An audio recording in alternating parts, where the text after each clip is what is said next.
September 29th, live on the air in Port Moody, British Columbia. All aboard for the Venosta Variety Hour with your host, Jim Miller. Hello and welcome, folks. We've got one doozy of a show for you today. We'll catch up with Police Chief Mackey on his latest thrilling episode of On the Beat. And today only, we have the world-renowned psychic, Agatha Moonbeam, who will call out our departed friends from the past. I can't wait to see who answers. Our regular comedy segment, Funny Bones, is sure to get you laughing your socks off. Later on, we'll head over to Pastry Patty's kitchen to see what she's baking up for a good amount of cheer.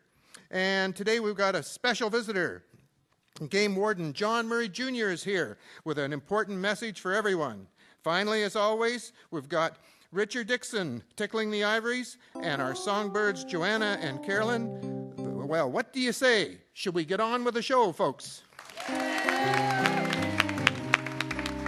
Tonight's Venosta Variety Hour is brought to you by the generous folks at Cafe Divano.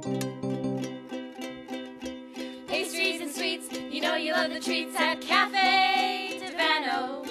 Coffee and tea, sandwiches for me at Cafe Divano.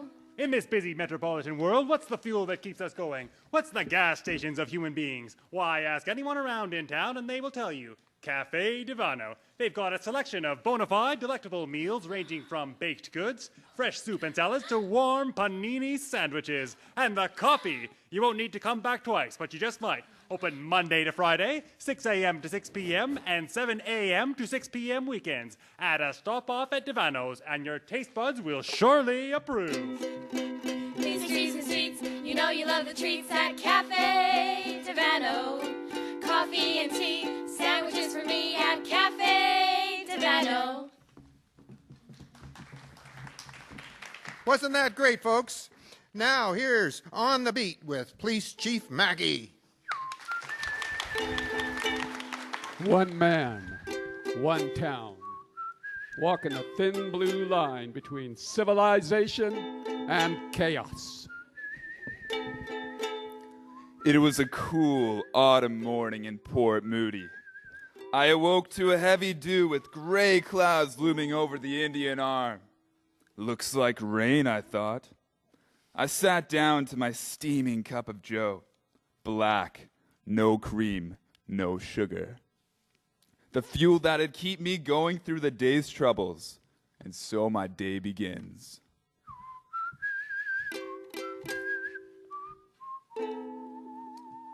To start off my day, I went down to the bottom of Queen Street to hide behind a rhododendron bush and wait for a speedy motorist or two. Any minute now.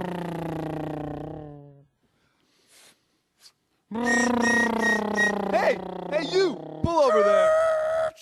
Oh, you nearly gave me a heart attack, popping out from the bushes like that, Chief Mackey. Mrs. Appleyard, you were speeding, and in the interest of public safety, I'm going to have to write you a ticket. Another ticket? Well, shoot. You know, ever since I got this car, I don't know what's come over me. I just like to feel the wind in my face. What's the fun of driving a car if you can't go fast? You might as well be walking. I wouldn't know, ma'am. I do everything on foot.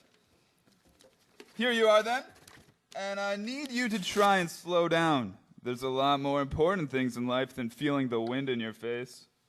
I know, Chief Mackey. I'm just horribly embarrassed. If I get another ticket, I'll have to give this auto up. Oh, don't do that, Mrs. Appleyard. It's these speeding tickets that keep me in beans. Now, on your way. Have this paid by the end of the day. Yes, Chief Mackey. Well, that'd pay for tonight's dinner at the Beehive Cafe, with maybe a little left over for the slots. I was waiting behind the bush for another speeder when along came Rusty Bamford hoofing it down Clark Street, as red as a beet and cheeks puffing. Chief Mackey, you gotta come right now. Come quick and see what's happened to my chickens. I was waiting. Oh, Howard Jones' dog has done it again. My chicks, my thoroughbred All right, Rusty. Let's go see what the problem is. You say Howard's dog has taken your chicks again? Are you sure that the chicks are gone? I sure am. I locked that coop up good and tight. And when I got in this morning, my prize chicks were missing. Oh, Rusty, you had to drag Chief Mackey into this? You're nuts. Howard Jones, what's going on here? Where's that dog of yours? I don't know he's loose, but he didn't take them chicks. Officer Mackey, my dog is not a chicken killer. Pancake, come over here. Pancake. Oh, no, Howard. You get that dog away from my chickens. He's a killer, plain and simple. He ain't.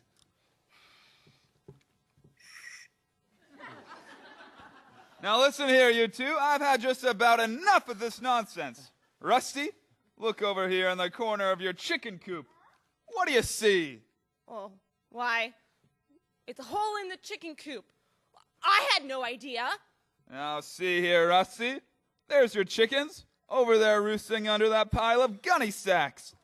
That dog didn't have anything to do with it. Well, this time, I got my eye on that beast. More wolf than dog he is. Oh, for crying out loud. Oh, now, Mr. Bamford, I want you to fix that hole in your coop right away before you go blaming anyone else for trouble you cause yourself. And Mr. Smith, I need you to try and keep that dog of yours under control. Yes, Chief Mackey.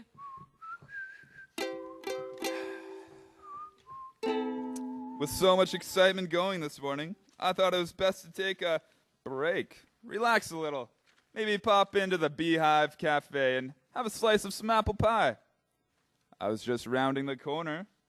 I could already smell that wonderful aroma coming from Sally's shop when down the street came young Wendy McCready with Mrs. Sampson in hot pursuit. Wendy McCready, you get back here this instant. Stop running. Aw, nuts to you, Mrs. Sampson. Hey, Wendy, you better watch where you're going. No! You ought to be more careful where you're running, Wendy. It's not very polite to be knocking over the police chief. Oh, Chief Mackey. Oh, shucks, just my luck. Cuff him, Chief Mackey. Throw the book at him and then throw him into a cell and then throw that key into the river. This hooligan needs to be locked up. Whoa now, Mrs. Sampson. Why don't we start from the beginning? I didn't do nothing. Didn't do nothing. Ha! More like didn't do nothing but commit the most heinous crime in all of Port Moody. I caught him with my own eyes shooting rocks with that slingshot of his at my prized can collection. It was just some dumb old cans. They were priceless. Oh, Chief Mackey, you must do something. Now, Wendy, we've talked about this sort of thing, haven't we? I'm afraid I'm going to have to inform your mother. Not again. Can't you cut a guy a break, Chief Mackey? I don't know. All right, Wendy. We won't tell your mother. But I think the only fair thing to do here is for you to help Mrs. Sampson out with some work around her house and work off the damage done to her cans. Come on, child. You can start with cutting my lawn. I should have taken the jail cell. Thank you, Chief Mackey. All in a day's work, madam. Never forget, whenever there's trouble brewing, I'll be there. When crime tries to rear its dark underbelly, I'll be there to fight back the night. Rest easy tonight, citizens, and know that as long as I, Police Chief Mackey, is on the case, you'll be safe. Well, folks, that's all for now. But remember to tune in for next week's episode of On the Beat with Police Chief Mackey when you'll hear Cecilia Roundtree say this. Save me, Officer Mackey. Oh, please save me. Now, folks, they say you don't really know a man till you walked a mile in his shoes. Well, Police Chief Mackey's shoes are all he's got. All his policing is done on foot. One day we'll see him behind the wheel of a very fine police car, but until then he'll be walking the beat here on the Venosta Variety Hour every Sunday. And now, a word from one of our sponsors, the Beehive Cafe. What's that sound? A buzzy bumblebee. What's that sound? A buzzy bumblebee. In a pinch for a meal and looking for some grub, we've got it all. We've got your favorite food. Hot roast, mashed potatoes, come join the club. We've got it all. It's guaranteed to taste good. far from the mill. Beehive Cafe, you'll get your thrill. Beehive Cafe. Not only do we have the best meals around, but try your luck on a slot machine round. What's that sound? A buzzy bumblebee. What's that sound? A buzzy bumblebee. Beehive Cafe. Wasn't that terrific, folks? The Beehive Cafe. And now, here's the news. Good afternoon. The safety of mill and refinery workers in Port Moody is being called into question after recent accidents at the Flavel Mill and BC Refining Company. Today at the Flavel Mill, Mr. Bert Flynn was working in the fuel bin and the sawdust was up to the roof. Suddenly, both sides of the bin collapsed and he was completely enveloped in sawdust. Mr. Flynn could not move a limb, and he knew that soon he would be dropped onto the conveyor chain and on his way to the mill's furnaces. Flynn lost consciousness as the conveyor traveled 20 feet through the outside to the roaring furnace. Luckily, another mill employee saw his legs poking out from the sawdust and pulled them out before he reached the blazing furnace. Mr. Flynn is lucky to be alive and uninjured. He's in good spirits and will be back at work in the morning. Meanwhile, at the BC Refining Company, worker Edgar Conyers survived a massive explosion. Mr. Conyers' nightly duty is to inspect the oil tanks using an electric lamp. Last night, a short circuit in his lamp caused a spark that ignited a massive explosion. Mr. Conyers' knees were driven up into his chin, and he was shot into the air along with the corrugated iron roof of the building. When he awoke, he was nearly 90 feet away, and the whole refinery was on fire. He has been hospitalized and claims that his one leg is 2 inches shorter than the other due to the accident. The company will not take responsibility as they feel it was Edgar who was negligent.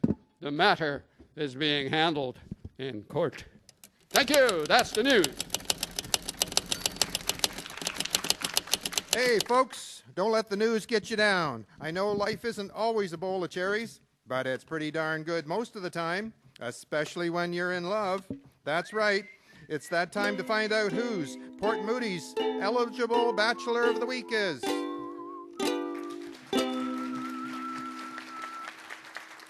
All right, ladies, gather round the radio and listen up. It's time to introduce you to this week's most eligible bachelor. There's a chance you could win this fella's heart. But before I introduce our man, I'd like to hear what you gals are looking for in a fella. What is it that flutters your heart and gets you weak in the knees? Let me think. Well, I'd have to say I like a man with a sense of humor. So when the pot roast gets burned or the roof springs a leak, we can laugh our way through life's little adventures. I like a fella with deep pockets who knows how to spoil a girl. I don't go in for the idea that the best things in life are free. A movie costs 25 cents, and dinner at the Beehive, well, that's another 2 bits. And then a box of chocolates from Ma Cassie's candy shop. A fella's got to have money. Oh, well, my guy's got to be a man of nature and industry. Also, he's got to love kids, so we can take the family camping and hiking around Bunsen Lake. I always dreamed of building the family home from scratch on a lovely little piece of land. We could have chickens. Oh, wouldn't that be grand? Well, ladies, meet Guy Flavel. A man of means and industry, standing fearlessly at the helm of the Thurston Flavel Mill. And still, he manages to find time to collect books for the Port Moody Library. Wow. And he's a sportsman, too. What a role model for all the young fellas out there. Guy will make you ladies swoon with his dashing good looks. And that twinkle in his eye speaks for itself. Good-natured and a man of all seasons, this week's most eligible bachelor, Guy Flavel.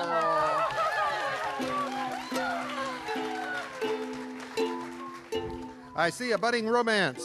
Now that's something to sing about. Here's to love. And 1, 2, 1, 2, 3, 4. I can't give you anything but love, baby. Love's the one thing I've got plenty of, baby. Dream a while, scheme a while, you're sure to find happiness, and I guess all those things you've always pined for. Gee, I like to see you looking swell, baby. Diamond bracelets, Woolworths doesn't sell, baby. Till that lucky day, you know darn well, baby, I can't give you anything but love.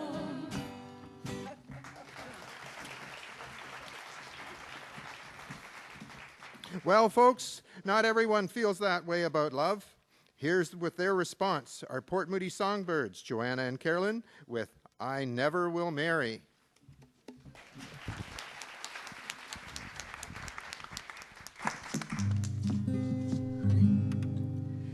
I never will marry.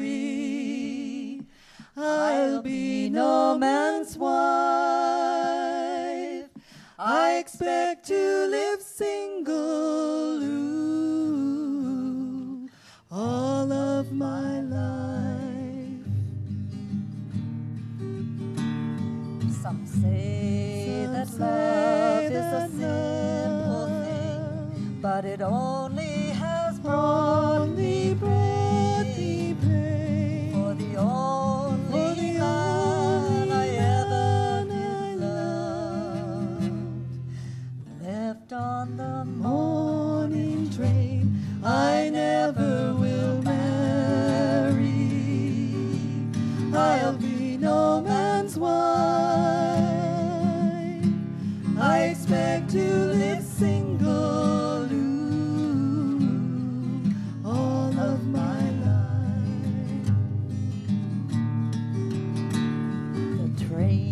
The train, and the whistle blew with a low and a lonesome moan. He's gone like a midnight dew. Left me all alone. I never will marry. I'll be no man's wife. I expect to live single all of my life. There's many a change in the winter wind, and a change in the clouds' design. There's many a change in a young man's heart, never a change in mine. I never will marry. I'll be no man's wife. I expect to live single all of my life. All of my life.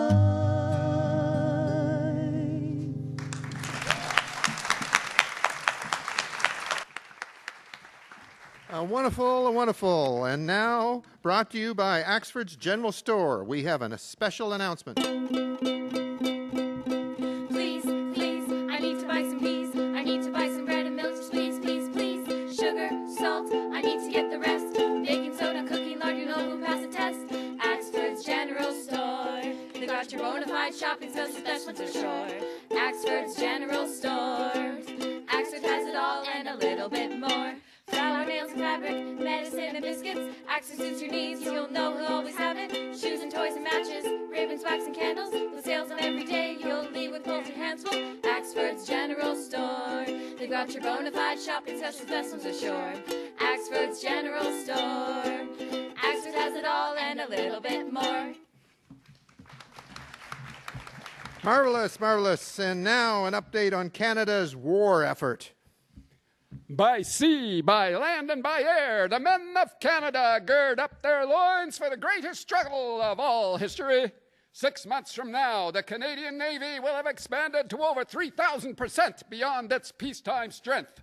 The Canadian Army also has already 5 divisions, and a 6th is being mobilized. The Royal Canadian Air Force is already 12 times its peacetime strength, and the Commonwealth Air Training Plan pours forth the finest airmen in the world. The war of manpower has long been underway. Canadian manhood proudly marches side by side with the free nations of the world. Coffee, 120,000 pounds. Tea, 100,000 pounds. Evaporated milk, 1 million pounds. Bacon, 700,000 pounds. Have you ever considered what it costs to keep the fighting army properly fed? Fresh beef, 3,400,000 pounds. These are actual figures issued by the General Purchases Branch of the Department of Munitions and Supply. Bread, 4,200,000 pounds. Butter, 800,000 pounds. They are taken from a list of commissary supplies for the armed forces purchased in the month of July. Cheese, 400,000 pounds. Eggs, 500,000 dozen. Fresh vegetables, 2.5 million pounds. Potatoes, 6 million pounds. The great Napoleon once observed in plain, blunt language that an army marches on its stomach. Canada's fighting men marching towards the victory that must be won and not neglected. The commissary stores are well filled, and the barrack stores as well. During July, 500,000 bars of soap, 30,000 washcloths, 200,000 tins of cleansing powder, and 150,000 knives, forks, and spoons. Better equipped month by month, stronger in muscle, more completely trained in mind. Canada's fighting men prepare for the struggle that lies ahead, determined to win the victory.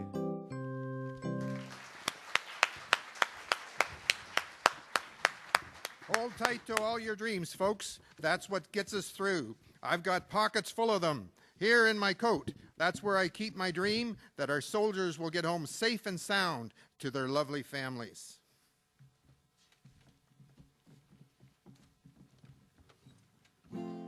One, two, 1, 2, 3, 4. I'm no millionaire, but I'm not the type to care, 'cause I've got a pocket full of dreams. It's my universe, even with an empty purse, 'cause I've got a pocket full of dreams. I wouldn't take the wealth of Wall Street for a road where nature trods, and I calculate I'm worth my weight in golden rods. Lucky, lucky me, I can live in luxury, 'cause I've got a pocket full of dreams. All right, folks. Wasn't that something? The next part of our tonight's show is brought to you by Pasta Polo. Oodles and oodles of noodles. No poodles or strudels, but meatballs and noodles. The whole kit and caboodle. Scallop, shrimp pesto, and herb tortellini. We've even got drinks, lots of wines and martinis. Gnocchi, grilled eggplant, and even lasagna. If you want some dessert, we won't judge. Good on ya. With options like ours, we pass any test. Pasta Polo's the best. Why try any rest? Found on Barnet Highway, 11 to close. Pasta Polo's the place for us regular Joes. All righty, we've covered the firm hand of the law, love, dreams, and throwing in a little hope and luck as well. Now it's time for a good chuckle, a hearty belly laugh, a little giggle, whatever suits your fancy. Guaranteed to tickle, it's Funny Bones with Cheesy and Spanky. I'm Cheesy. And I'm Spanky. And we'd like to start off with a little segment we call Poetry Around Town. The new Dominion tax on luxuries has achieved something. It has provided a topic of very strenuous conversation around Port Moody. This week's edition of Poetry Around Town is all about taxes. Here's a poem I wrote for all you listeners. I cannot wear the old suit I wore long years ago. It's shiny at the shoulders. My knees and elbows show. But on investigation, I discovered this is true. I cannot wear the old suit, nor can I buy the new. Really tears at your heartstrings. Lucky for me, I got a suit for every day of the week. Yeah, you wear the same one every day of the week. Well, that's just because of the darned outgo tax. Outgo tax? What are you, loopy, Spanky? You mean income tax? Well, let me elucidate you with a poem of my own, wise guy. To try to dodge the income tax I do not need attempt. My income has become so lax, from tax it is exempt. The thing that puzzles day by day and all my being racks is how on earth to find a way to beat the outgo tax. Well, I'm trying to shirk the luxury tax.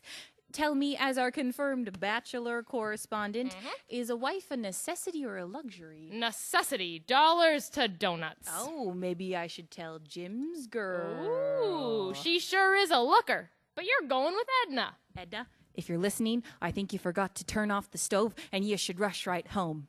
Fanny, this one's for you. Jim's girl is tall and slim. My girl is thicker set. Jim's girl wears pink silk. My girl flannelette. Jim's girl is wild and gay. My girl demure and good. You think I'd change my girl for Jim's? You're darn well right I would! And now, folks, it's Joke-a-ganza! Mrs. Cynic is very polished, isn't she? Oh, yes, very. Everything she says throws a reflection on someone. Brethren, I cannot believe a portion of my flock is pursuing the goddess of chance. Don't you know that shooting craps is wrong? Yes, parson, and believe me, I'm paying for my sins. How is the back tire on your car, Cheesy? Oh, it's all right. It's flat on the bottom, but it's nice and full on top. Now, students, what is a perennial? A plant that lives more than 2 years. Oh, very good. Now, an example. Please, teacher. The Ioco plant!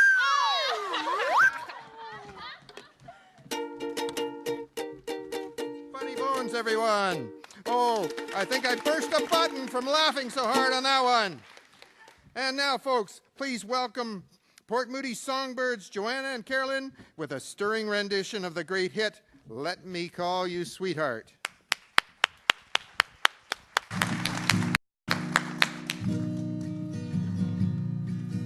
Let me call you sweetheart.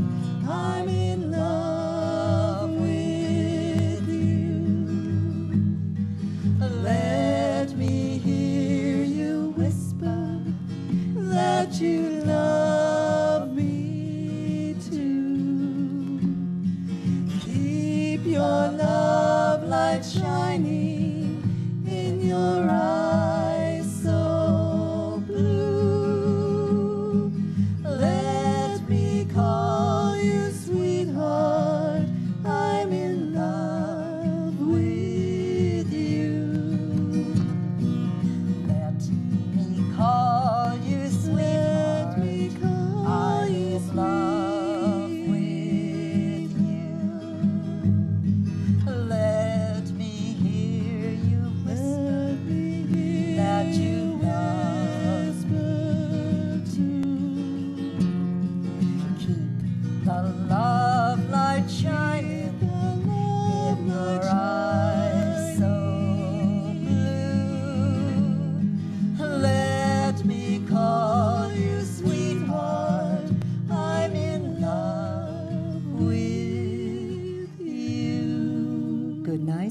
heart.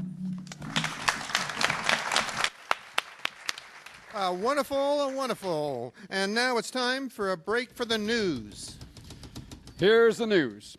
Diners at the tourist hotel in downtown Port Moody fled in panic today after a drunken assailant burst through the tavern doors, brandishing a large gasoline-fueled chainsaw. This man was immediately identified as a regular customer known only as Nick.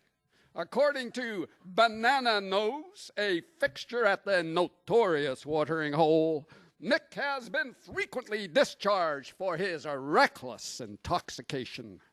Having been turned out of the establishment only moments before, he soon returned with other ideas. Upon his dramatic entrance, he demanded another whiskey sour of owner and proprietor Mico Alvaro, who once again refused. At this, Nick began savagely sawing into one of the building's main support beams, prompting fellow patrons to make a hasty evacuation for fear of the roof's collapse. Wood chips and sawdust filled the room as Alvaro, his barman, and a hulking customer known as Big Tiny fumbled blindly to subdue the amateur carpenter, ejecting him once again from the tourist hotel, this time for life. In the ladies' side of the pub, a weekly bridge tournament was inconvenienced by the noise, inspiring many complaints to Alvaro on account of the intolerable fuss. That's the news. My stars, what a shocking scene that must have been. Let's hope that Nick doesn't get into any more trouble. On a message from our sponsor, the Gallery Bistro.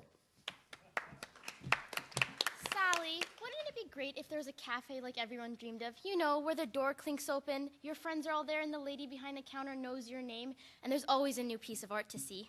Why, Margie, there is a place like that. Sally, you don't say. Sure, it's the Gallery Bistro, a fun little cafe where people can connect with the art world right here in Port Moody. And they've also just completed renovations. Well, where can I find it? Just down on Clark Street. They're open Tuesdays to Sundays, 10 a.m. to 3 p.m. You can stop on by and meet Helen and Rainer. They're the owners of the place. Besides wonderful coffee and tea, they also have sandwiches, soups, and even weekend brunch specials. They also are available for special events and catering services. My goodness, Sally. That's not all, Margie.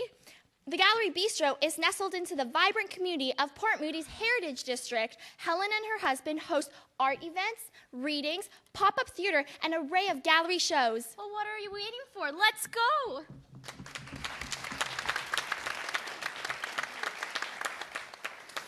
I've been waiting for this part of the show all day, ladies and gents. Up next, we have Madam Agatha Moonbeam, here to mesmerize us with her uncanny psychic abilities, reaching into the hereafter and beyond, to call out the past and the future of Port Moody.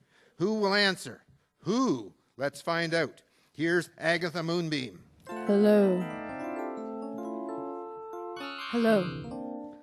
There's a strong presence in the room. A spirit waiting to come. Talk to us. I feel it. Can you feel it? There he is. Colonel Moody. Wow. Colonel Moody.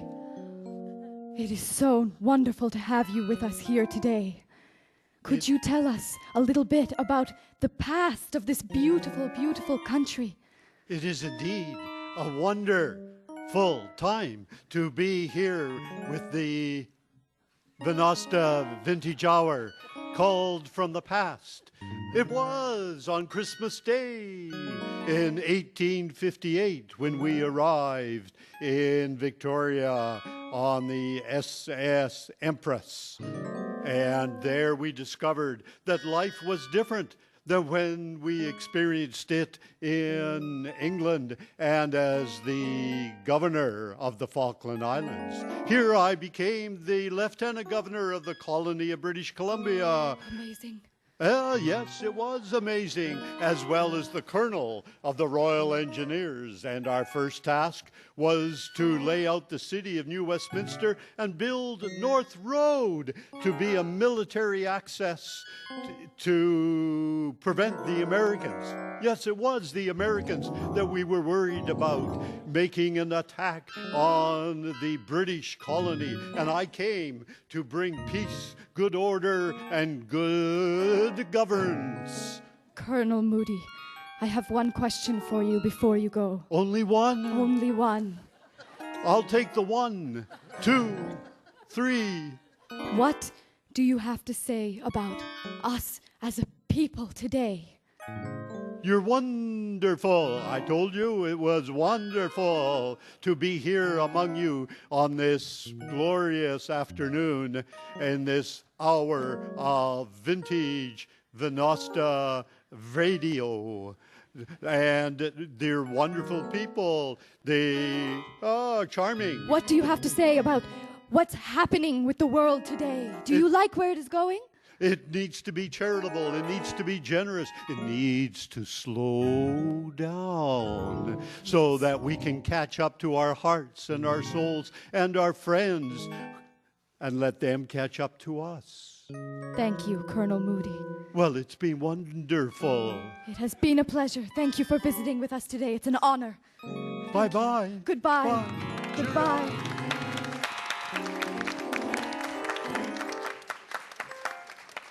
Another vision. Another vision.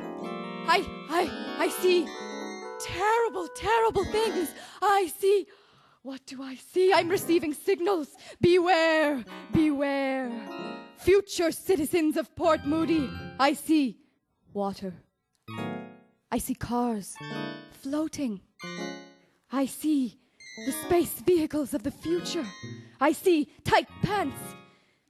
Everyone in tight dungarees. I see a 1. I'm sensing a 9. Yes, it will be the year 1962.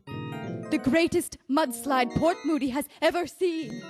The storm of the century. Who will save you? Trees snapping like twigs. Souls lost. You will see. You will see. The vision is shifting. Something happy. Oh, a train in the sky. Right here in Port Moody. Doom, doom, doom. The next station is Suterbrook. Suterbrook? Oh, a train going into a brook. A water train. The vision is gone. That is all. I'm here in the room with you again. It's been wonderful. Those are all the visions I have. One more premonition. I see that soon it will rain pennies from heaven.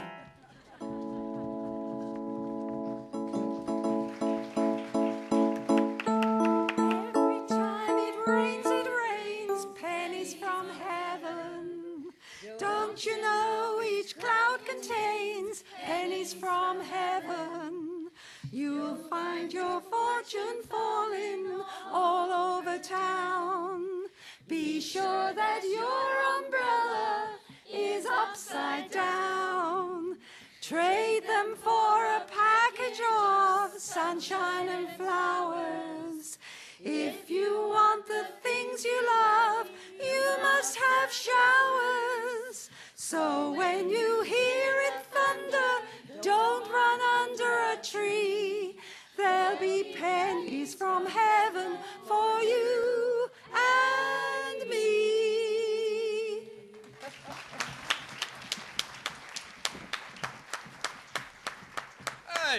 Hey, what's going on here? Why, it's Pokey Dunbar and his gang of refinery folk over from Ioco. Now, Pokey, we need you and the Iocans to be quiet because we're doing a live radio show. A radio show? You mean people are listening to us right now? Well, the audience is right here, and the world is listening. Huh! Imagine that! We've got a radio show going on here! Radio show! Oh, hold on. Quiet down, everyone. this is a live radio show? I think you finally got it, Pokey. So what you're saying is whatever I say right now is being broadcast? That's the definition of live radio. Well then, I think it's time to raise some heck! Oh, Iocans are we live by the sea, we live by the sweat of our brow. And when it's not sweat, well don't you forget, it's icicles, hunger and how. For when the snow snows, or the cold wind blows, we're creeping on palms and on shanks, while other men sleep or lie counting sheep. We're struggling up 30-foot banks. At work or at play, we have something to say. Most sports are to us ABC. We bound after balls when the summer sun falls, and flit after feathers with glee. Oh, Iocans are we, on this town by the sea, the borders on nature's estate. 100 billion bands, them with lunchbox in hand, clocks in at a quarter to 8.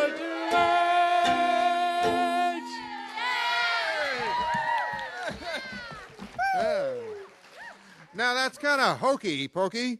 I said stop now, and if I want to get you to participate in the radio show, you can tell these nice folks about Ioco Ghost Town Days coming up next week. Did you say the Ioco Ghost Town Days? Well, okay then. Hey, folks, next week on Sunday, the 6th of October, we've got the Ioco Ghost Town Days. You can bring your whole family out for some fall fun, exploring Ioco and meeting the gang and me. We'll have food, lots of kids' craft booths, all kinds of music, a magician, and even a theater show. Oh, and did I mention that you and the kids can take a ride around Ioco in a Model T? Yeah. And if you really, really want to have some fun, Wong's General Store sells fireworks. Fireworks! We Iocans are going to have a real ring-a-ding-ding. Gotta go. Oh, Pokey. Well, I guess that's it from the Iocans, folks. Up next, we've got some breaking news. Oh, my goodness, I'm all out of breath. Police Chief Mackey has issued an immediate warrant for the arrest of 2 hooligans sought for the robbery and forced confinement of local butcher Mr. Matthew Urquhart. The victim was found this morning locked in the walk-in freezer of his Clark Street meat shop. The authorities thawed him out and described his attackers as 2 young Irishmen, one short, one tall, wearing tattered clothing and unkempt beards. Urquhart was staying late last night to update his accounting books when the men kicked in the door and, grabbing the first blunt object in reach, bludgeoned him unconscious with a Genoa salami. He does not remember being dragged into the cold storage unit, and upon investigation, authorities found missing 2 legs of lamb, 3 bone-in hams, and 7 whole chickens, as well as the entire stock of pepperoni and the contents of the cash register, to the tune of $108.50. The salami has not been found. Chief Mackey encourages the criminals to turn themselves in to avoid charges of attempted murder. As deputies described Urquhart's condition upon finding him as quite chilly and approaching hibernation. Authorities are also on the lookout for the butcher's wife, Mrs. Urquhart, who is not at home this morning and is feared missing. And that's the news. Oh, imagine a whole night in the freezer. I'm glad that Mr. Urquhart is all right. Aren't you, folks? And now, a special message from Port Moody's game warden, John Murray Jr., entitled, "Pheasants Taste Good, but Are They Worth a Trip to Jail?" Well, howdy, folks. Game warden John Murray here. Just the other day, I was strolling along when I caught a whiff of smoke in the sky. When I was hit in the nostrils with this delicious smell of roast pheasant. As Port Moody's game warden, I knew darn well it wasn't pheasant season. So I decided to investigate. At the end of the inlet, I came upon a domestic scene. A husband and wife, a tidy little fire, and a delicious-looking roast pheasant. Not knowing who I was, the couple kindly asked if I would care to join them. I was mighty hungry, and there was a chill in the air, so a bite to eat and a rest by a warm fire was an offer I could not refuse. The pheasant filled me up, and the fire warmed my cold toes and hands, and, well, my heart a little too. So I invited the couple to my house for dinner to repay them the favor before I continued on my way. Now, I know I should have given them a fine, but I had been overcome with my own desires for food and warmth, and I felt very badly about it, so I swore to myself that when the couple came over, I would not back down again.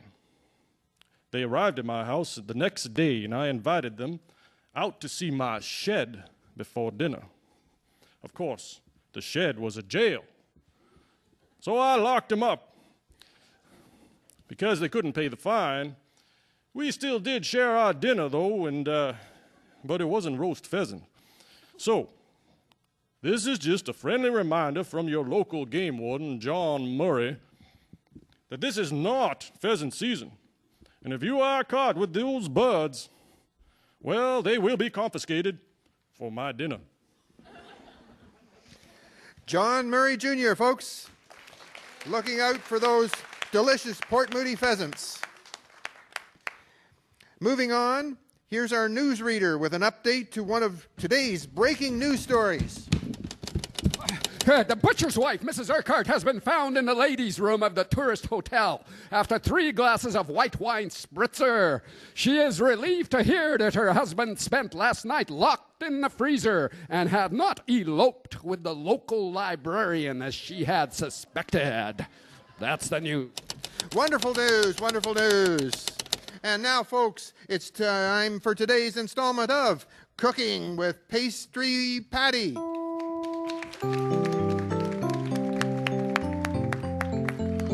This week, with Thanksgiving just around the corner, we're talking about pies and tarts. My favorite is the butter tart, a truly Canadian treat.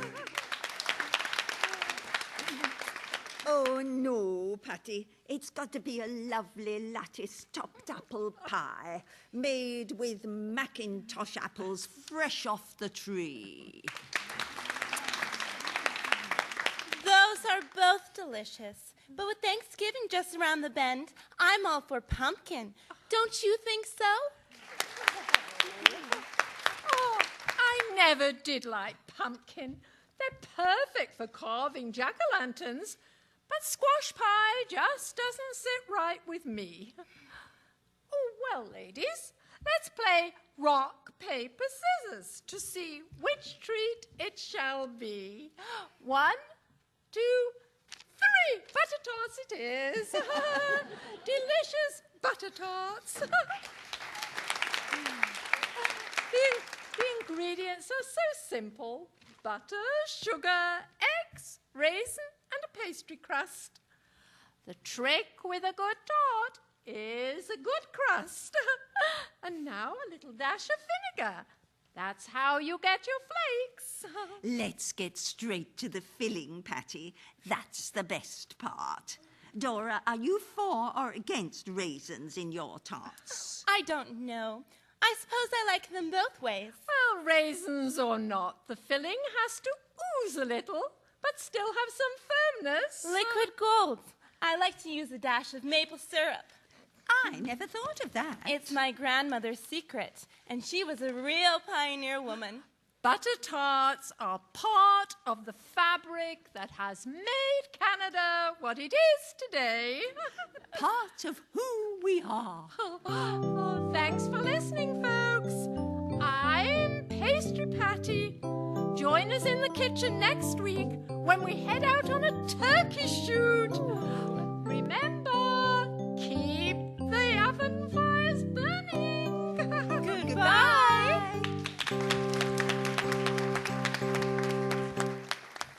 Pastry Patty, folks. And now, once again, it's Port Moody Songbirds, Joanna and Carolyn, with Wildwood Flower.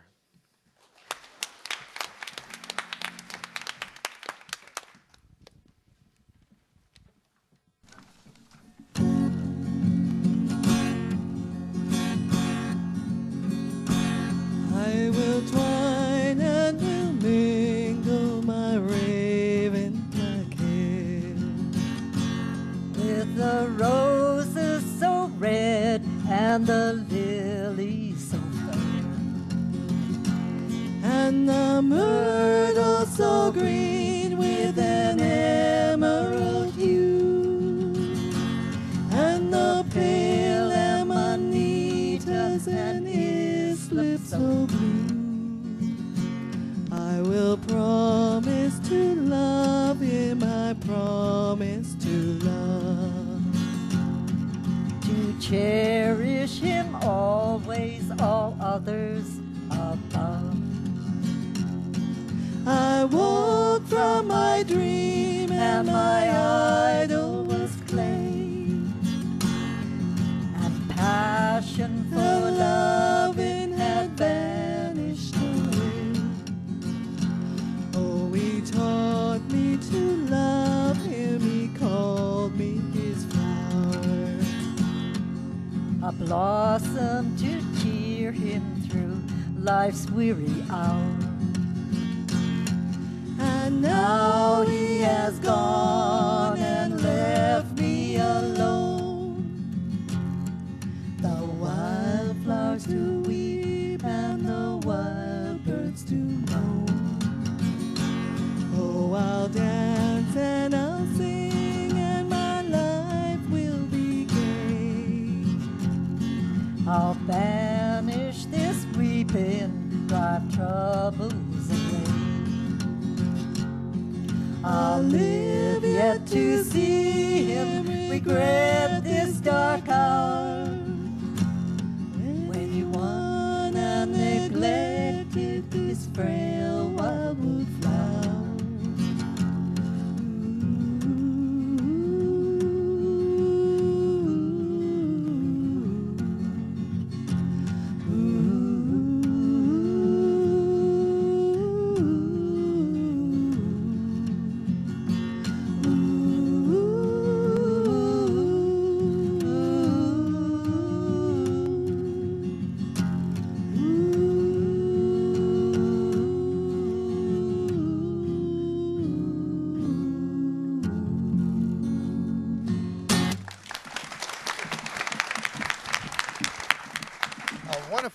Wonderful. And now a special message from one of our sponsors, Marvelube.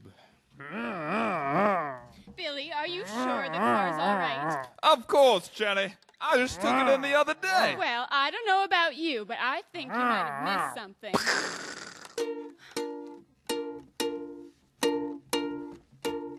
When you need a fix for your big six, down the tube with Marvelube. If your pump and stow is going slow, down the tube with Marvelube.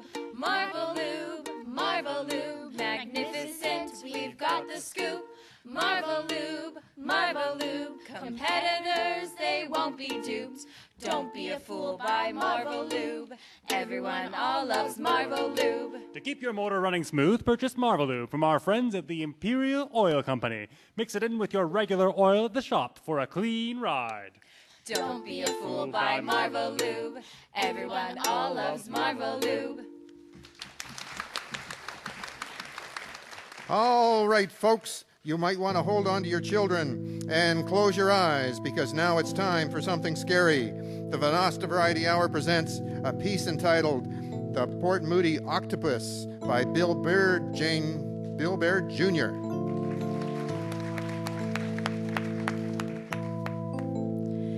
Deep in the clammy liquid depths, yes, in the oozing fathoms of the sea, the sliming octopus doth dwell, beneath the bilious ocean swells. Beware, beware, for she sees thee sweating in your little bed, dreaming, dreaming all affright, your tiny, quaking, blood-pooled heart, squeezing out the fearsome night. Oh, little Bill. Oh, little child. You mustn't dream. You mustn't dream. For dreaming plunges you to death. Yes, dreaming takes your final breath and drowns you in your memories 100 leagues beneath the sea. The sea, the drowning sea. Oh, little Bill, beware, beware. The octopus doth drag thee there, her tentacles like fleshy hair curling round and squeezing tight until thy breath bids thee good night. Awful sleep must dripping pass and wet your brow until at last the morning drizzles foggy drool and mother sends you off to school, so thou shalt be much more the fool. The school, so dark and dank, a dungeon hole, a cesspool tank, Port Moody's well of damp deceit, where a schoolmarm moist and pale upon the children breathes this tale of Admiral Nelson and his fleet. His men of sea must sail, and at Trafalgar boldly meet the French, the bloody French. Oh, Nelson, in your duties drenched, what horrors bleak dost thou espy, with thine one remaining eye upon your flagship in the stench of bloody death from cannons wrenched? No, octopus, you've just one arm to wave as musket balls fly by, while jagged shards of screaming lead seek to splice you to the dead, till one strikes home and makes you cry. Kiss me, Hardy. Then you die, your body sealed in a cask of rum and carried home to muffled thrums of England's doleful funeral drums. And when the schoolmarm ends the tale with words that whip a hailing gale. For Nelson's gift of freedom's beauty, every child must do his duty. At last the awful school day ends, and homeward must the children wend, down rainy paths, through forests drear, by the inlet rankly bleeding, while the oily tide's receding, and there upon the muddy flats Bill describes a fleshy thing clinging to a stick. What's this? What's this? He quests in vain, unable to explain the long and loathsome tangle, the nasty boneless limbs, gelatinous, obscure, and seeming dead. Homeward rushes Bill, afraid, afraid, stumbling on the shoreline, caught by tendrils wet with rain.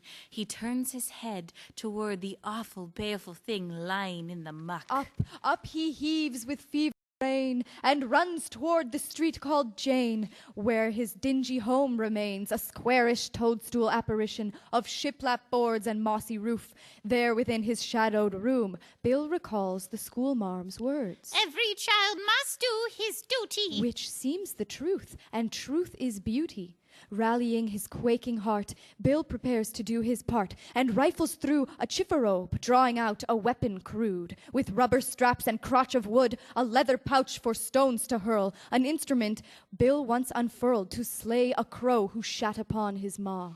Out on the street, Bill cries and cries for other children bold, and to a gathered thrilling throng his story he unfolds. Quick! Cries Bill. Get your slings! We shall repel the brutish thing for home, for empire, and for king! Straightway, with slings and bags of stones, the children march along the shore, their questing faces all aglow, until they face that grisly foe. So great their shock at what they see, they give out moans, and some must pee, and one or two go running off at home to mummies dear. Steady, lads! Cries General Bill, though lasses he has two. Remember Admiral Nelson and what he had to do. With nerve renewed, the plucky crowd prepare to use their slings. Now do your best, cries General Bill, to kill the bloody thing. Pelting stones fly through the air and splat upon the spurting mud, but not one stone molests the thing that drew them forth in search of blood. Again, cries Bill. More stones! More stones! The children launch a fearsome volley, their aim more finely honed, and with the turning of the tide, several rocks slam hard and true into the monster's grayish hide. Those awful limbs, so long and limp, do now begin to twitch as if the stones have loosed a spell cast by a water witch. The children draw back up the shore with terror in their eyes, and then the twitching grisly limbs once more in stillness lie. It's dead, by God! Shouts Bill with glee, his face alight with joy. And suddenly from every throat of every girl and boy, a cheer goes up. Hurrah for us! And little Peggy cries, See, we've killed an octopus.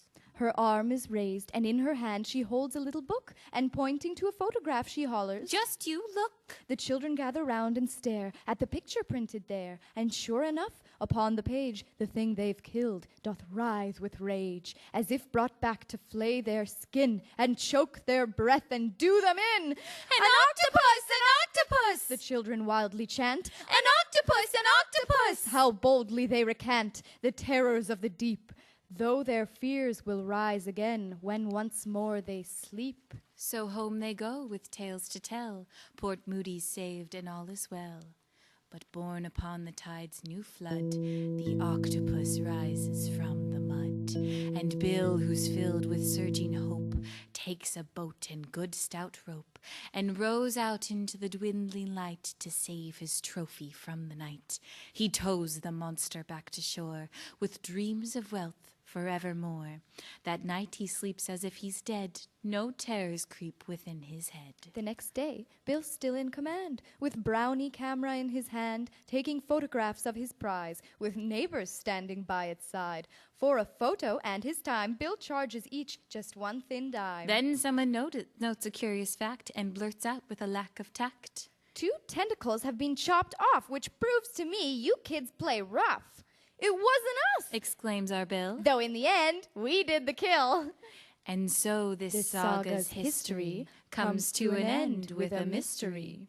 But some who know will tell the tale of a mill hand strong and free, who wandered down the wharf one night and fell into the sea. There he flailed and nearly drowned in the octopus's grasp, till the mill hand drew his knife and hacked and hacked and hacked. 2 tentacles he sawed right through, and so escaped from death. When few believed the tale he told, he shrugged and saved his breath. Deep in the clammy liquid depths, yes, in the oozing fathoms of the sea, the sliming octopus doth dwell, beneath the bilious ocean swells. Beware, beware, for she sees thee sweating in your little bed, dreaming, dreaming all affright, your tiny, quaking, blood-pooled heart, squeezing out the fearsome night.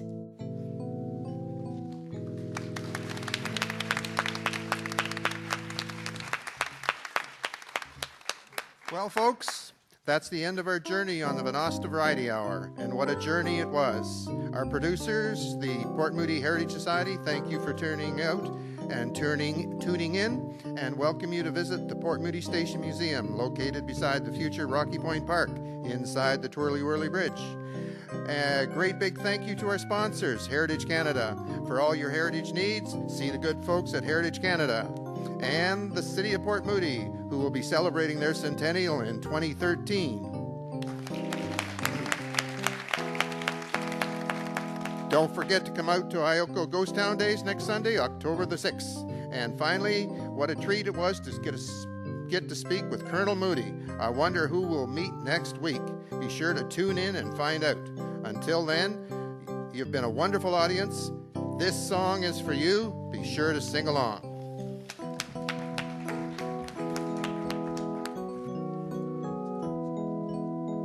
You are my sunshine, my only sunshine. You make me happy when skies are gray.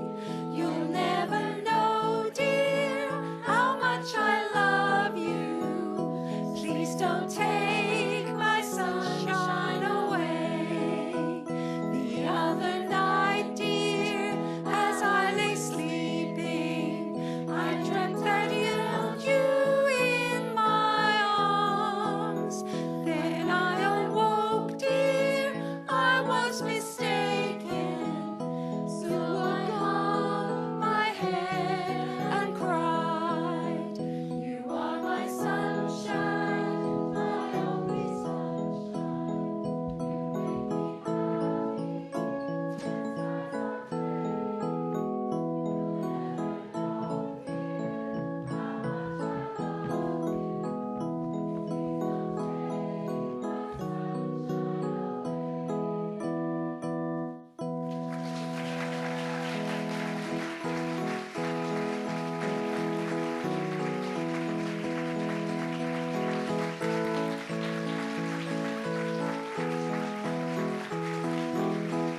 you very much, folks. Just a little impromptu thing here at the end. I've had some people say that the stories we've used are kind of way out of there, but actually they are all based on true stories. And if you want to buy our book, the Tracks in Time, Port Moody's First 100 Years, there's all sorts of crazy stories that are kind of make you wonder if they ever really did happen. But according to the research we did, they do. So I hope you enjoy those. And I want to acknowledge Sarah Dixon, who actually took and did the...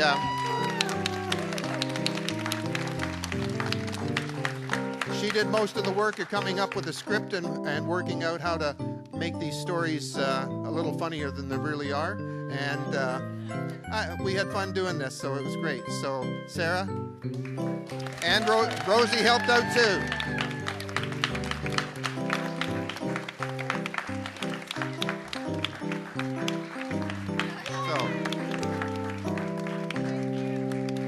Thank you very much, folks. We had a fun time.